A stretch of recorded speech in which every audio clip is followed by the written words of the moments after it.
Bom dia, povo de Deus, que a graça e a paz do Senhor esteja com todos nós, amém? Para mais um estudo da palavra do Senhor, e hoje, como falamos ontem, loucura para os que se perdem. Loucura para o que se perde. Vamos ver isso na palavra de Deus. Ontem o Evangelho da Cruz e hoje loucura para os que se perdem. Primeiro vamos orar, agradecer a Deus pelo dia, pelo maná, o pão de cada dia que Ele tem nos oferecido no dia de hoje. Amém? Vamos lá junto. Vamos estar juntos. Grande Senhor nosso Deus, nós te agradecemos imensamente por mais um dia de vida que o Senhor tem nos concedido. E também pelo maná espiritual e o maná físico que o Senhor nos dá hoje. Abençoa todos os meus irmãos, minhas irmãs. Aonde estiver, Senhor, ouvindo a Tua palavra. Que a Tua graça seja derramada sobre suas famílias, sobre os enfermos que estão nos hospitais, sobre os enfermos que estão nas suas casas. Que a Tua graça seja derramada sobre nós. Estamos aqui, querido Jesus, te aguardando. Obrigado por deixar o Espírito Santo nos guiando a toda a verdade. Bendito é as Tuas santas palavras. Em nome de Jesus, querido Deus. Amém. Muito bem. Loucura para os que se perdem. Meu irmão, ao contrastar a loucura humana com a sabedoria divina, Paulo declarou que a mensagem da cruz é loucura para os que se perecem. Sim, é por isso que eles não abraçaram a mensagem da cruz, porque para eles era uma coisa absurda. Mas o absurdo de Deus é o que salva os homens e mulheres, queridos. Essa que é a verdade, tá?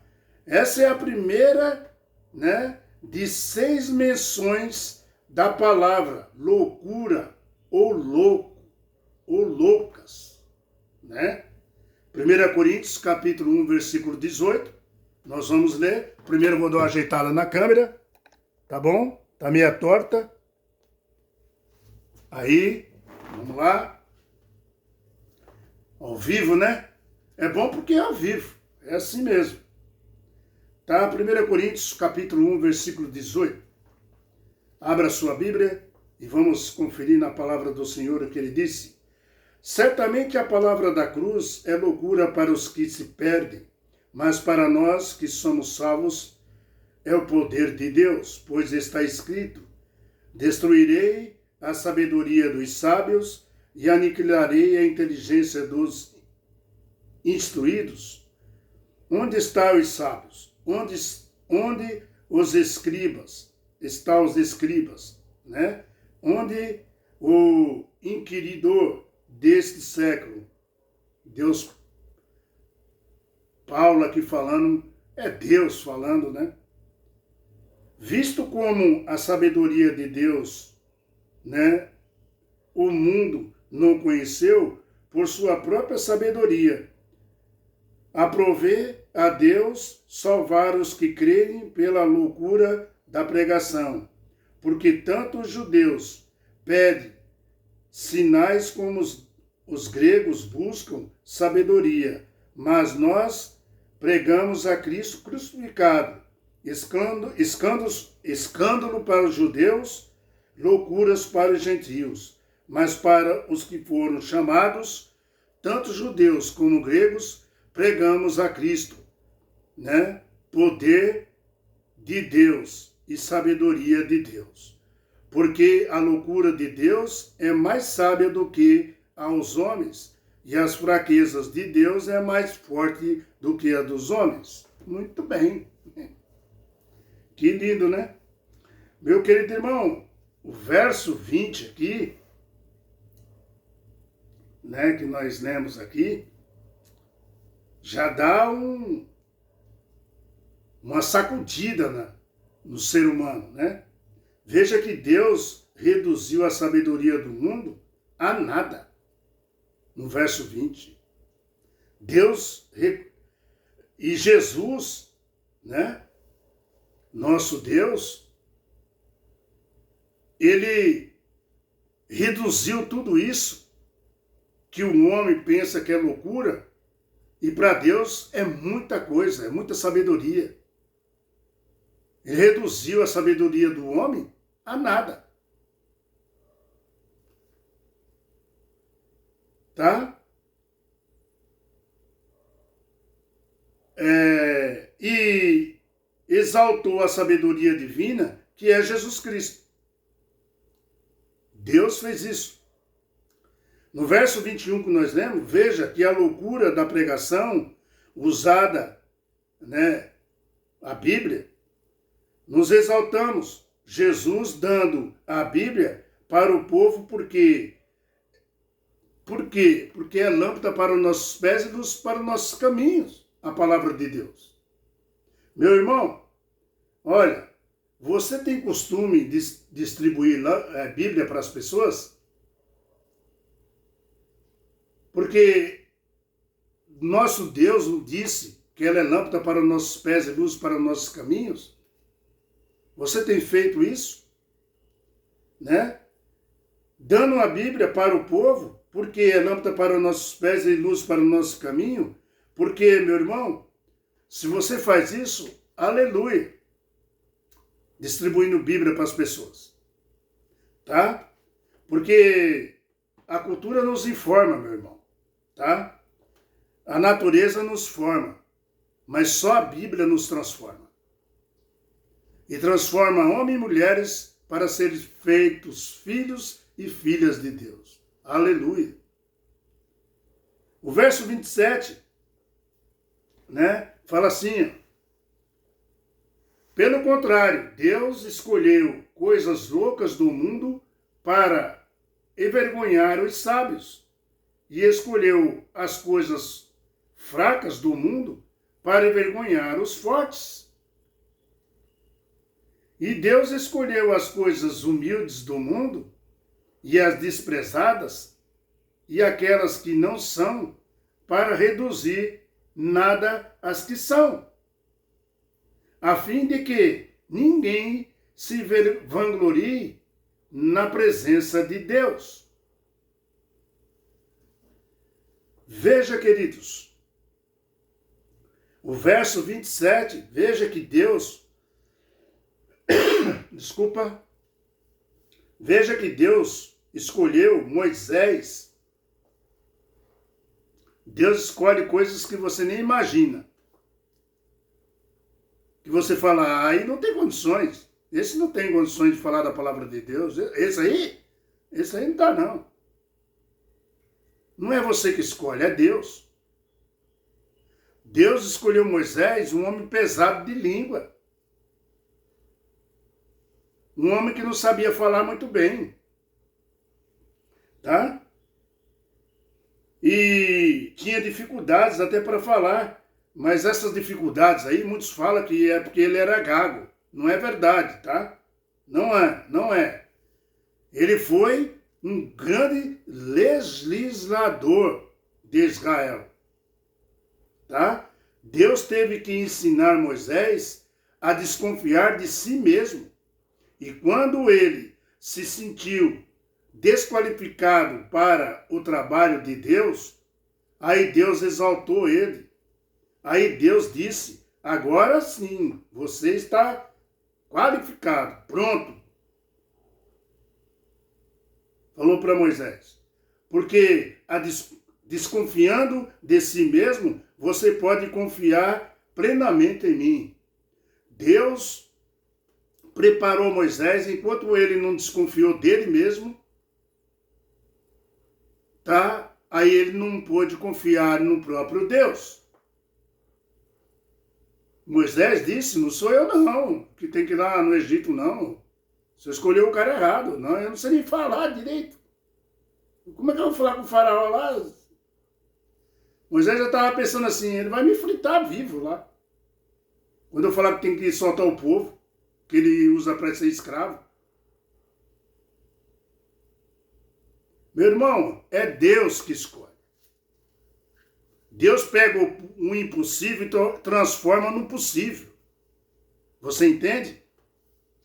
É assim que Deus trabalha.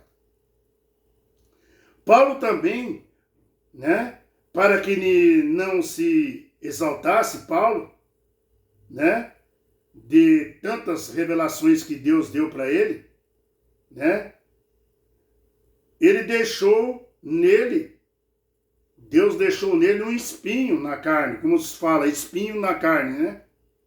Sabe para quê? Para que Paulo não se gloriasse nele mesmo. Queridos, Deus escolhe coisas fracas desse mundo e loucas, que nada são para nós, mas confundir aqueles que são a fim de que ninguém se glorie na presença de Deus. Então Deus faz isso para que ninguém fique se gloriando na frente dele. A glória é de Deus. Paulo falou, tem um espinho na carne.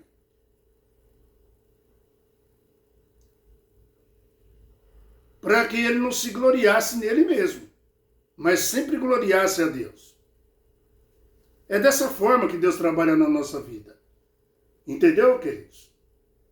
Queridos, Deus escolhe as coisas fracas desse mundo e loucas, tá? Que nada são para confundir aqueles que são, a fim de que ninguém se glorie na presença de Deus, tá? O verso 30 aí, vamos ler o verso 30, fala assim, ó, de 1 Coríntios, tá?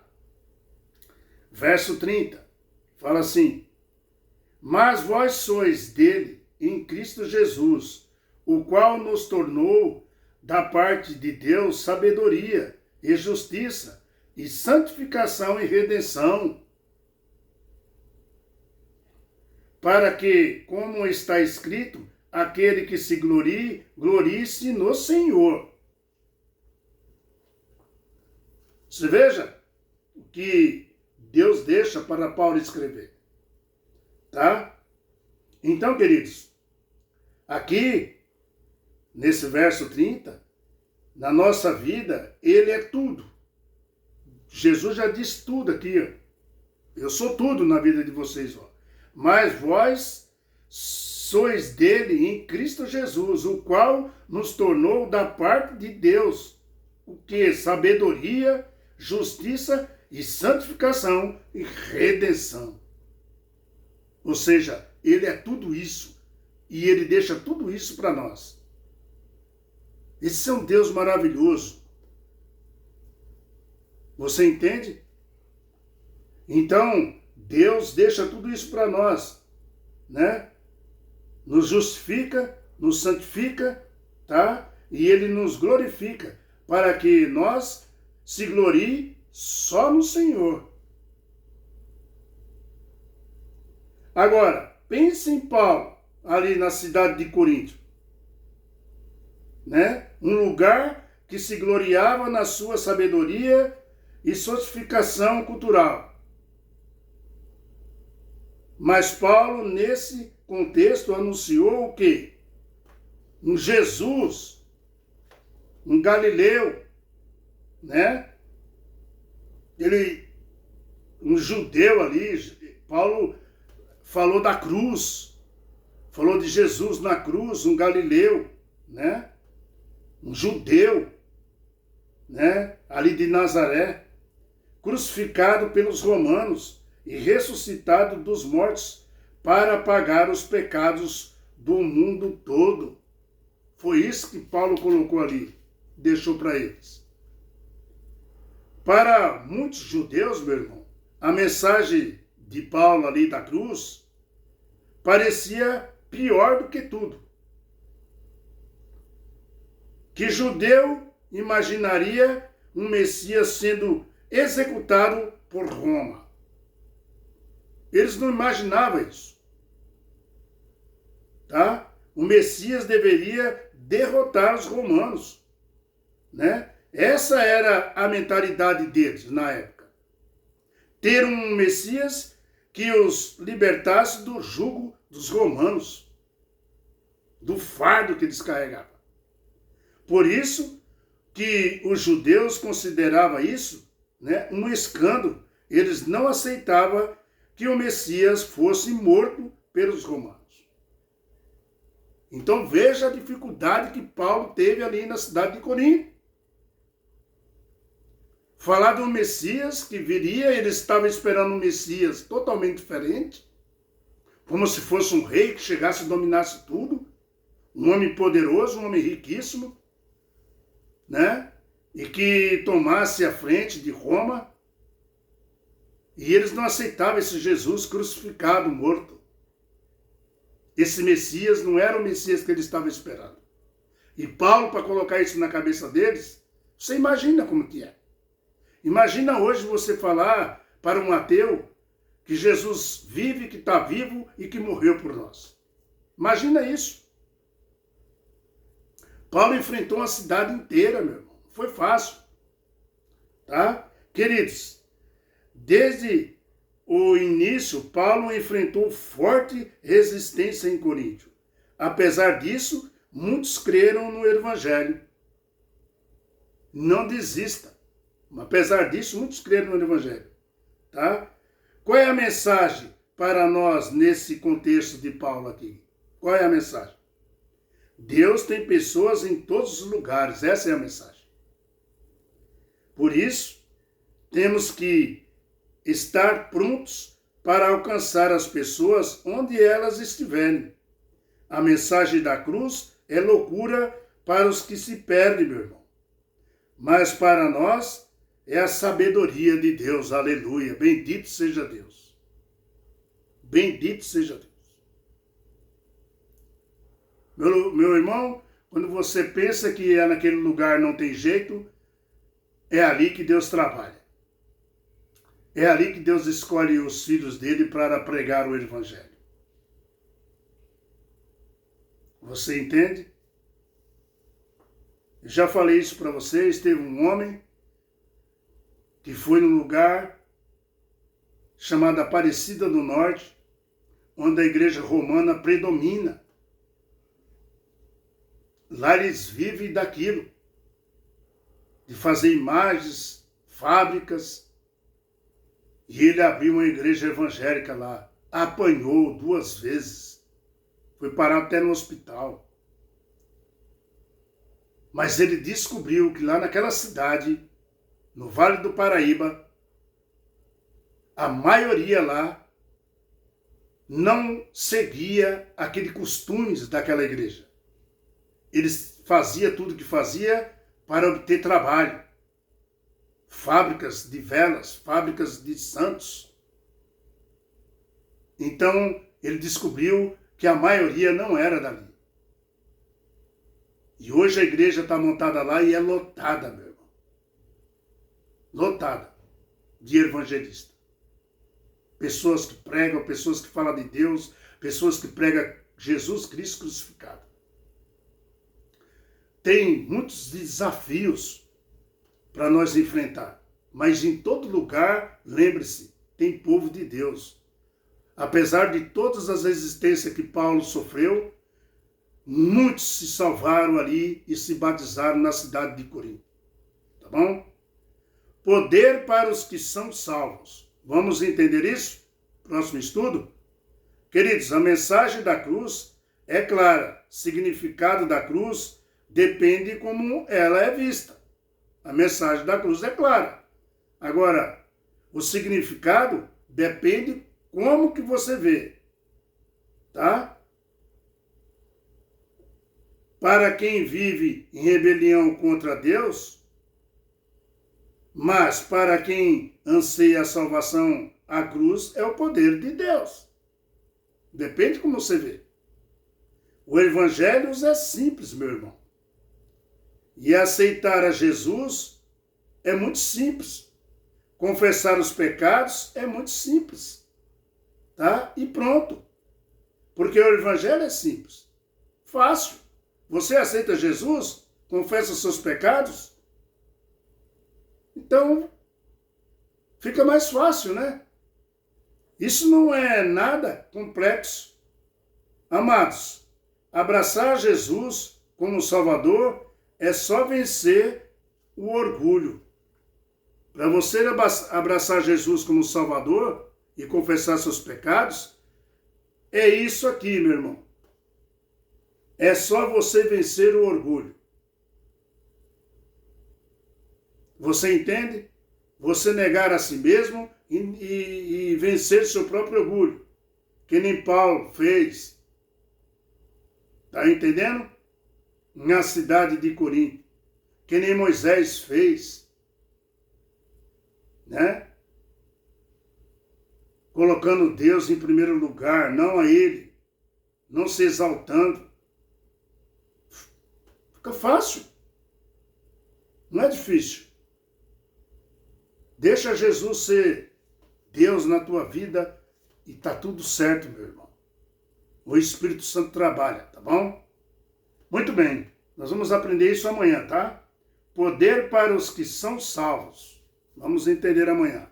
Fica na paz do Senhor, que Deus tome conta de você. Dá um joinha, dá um like, compartilha no canal e vamos junto, né? Jesus está chegando. Vem, Senhor Jesus, né? É o que nós temos que falar. Abençoado é a volta do nosso Pai querido. Vem buscar os seus filhos. E que nós esteja pronto, com a lamparina acesa, esperando Ele. Amém?